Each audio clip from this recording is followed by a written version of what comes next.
សួស្តីបងប្អូនទាំងអស់គ្នាសូមស្វាគមន៍មកកាន់ Channel ឡុង Polipop ថ្ងៃនេះខ្ញុំនឹងចែករំលែកជាមួយបងប្អូនទាំងអស់គ្នាអំពី App 5សម្រាប់អ្នកដែលទើបតែចាប់ផ្ដើមលេង YouTube ដំបូងគួរតែមាន App ទី1មានឈ្មោះថា YouTube Studio បាទ App នេះសំខាន់ណាស់សម្រាប់អ្នកលេង YouTube គឺត្រូវតែមាន App នឹងតែម្ដង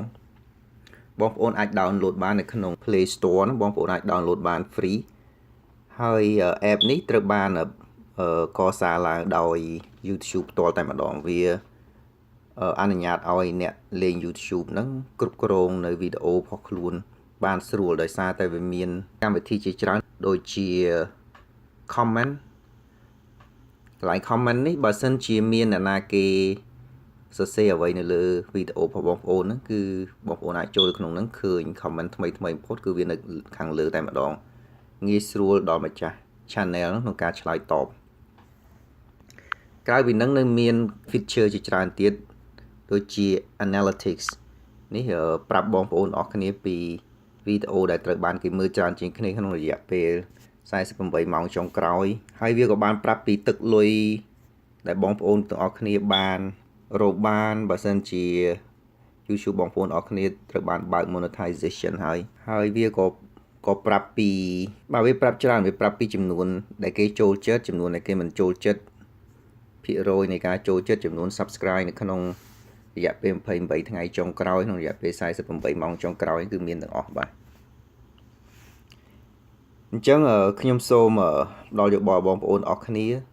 ជាពិសេសអ្នកដែលទើបតែចាប់ផ្ដើមលេង YouTube ដំបូងគួរតែមាន app នេះបាទ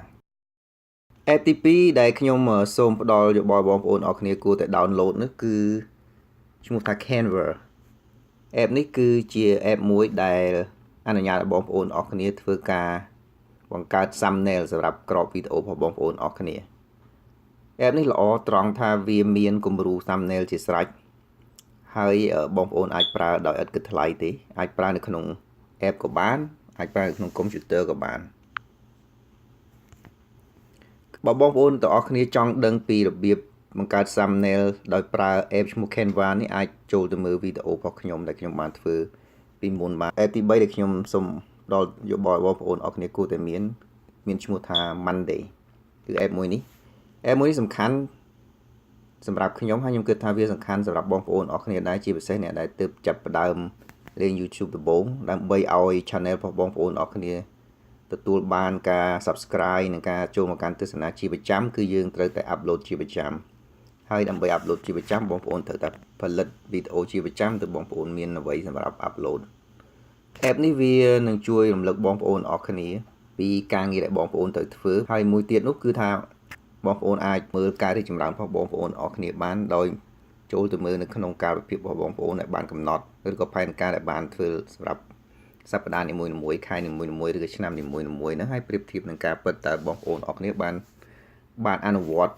ដោយផែនការអត់ app ទី4ដែលខ្ញុំសូមណែនាំបងប្អូនអរគ្នា download មានឈ្មោះថា Flamingo app នេះហើយដែលខ្ញុំប្រើក្នុងការ edit វីដេអូខ្ញុំភាគច្រើនជាពិសេសវីដេអូដែលមានទំហំតូចហើយនឹងខ្លីបើសិនខ្ញុំអត់មានកុំព្យូទ័រនៅក្បែរខ្ញុំប្រើ app នេះដើម្បី edit វីដេអូរបស់ខ្ញុំបើសិនខ្ញុំត្រូវការ edit ហើយត្រូវការ upload វាជាបន្ទាន់អីចឹង app នេះវាល្អត្រង់ថាវាអត់មាន watermark ទេនៅពេលដែលបងប្អូនធ្វើការ upload វីដេអូទំហំ HD លក្ខណៈល្អមួយចំនួនទៀតនៃ app Flamingo នេះគឺថាវាអនុញ្ញាតឲ្យបងប្អូនអរគ្នាកាត់តរូបភាពបានរហូតដល់ទៅ60 clip ហើយមានរយៈពេលរហូតដល់ទៅ15នាទី app ចុងក្រោយដែលខ្ញុំសូមណែនាំបងប្អូនអរគ្នាធ្វើការ download ដែរមានឈ្មោះថា Screen Recorder គឺ app នេះហើយដែលខ្ញុំប្រើដើម្បីធ្វើការថតវីដេអូរបស់ខ្ញុំនៅពេលនេះវីដេអូដែលបងប្អូនកំពុងតែមើលហ្នឹង app មួយនេះល្អត្រង់ថាវាធ្វើការថតសំឡេងរបស់យើងបានច្បាស់ល្អហើយរូបភាពដែលផលិតចេញមកក៏ច្បាស់ល្អដែរសមរម្យសម្រាប់ការ upload ទៅលើ YouTube channel របស់បងប្អូនអរគ្នាវាល្អសម្រាប់បងប្អូនមួយចំនួនដែលចូលចិត្តធ្វើវីដេអូទាក់ទងទៅនឹងការធ្វើបទបង្ហាញបងប្អូនមិនបាច់ចាំចំណាយថវិកាទិញ projector ផលិត slide ទេ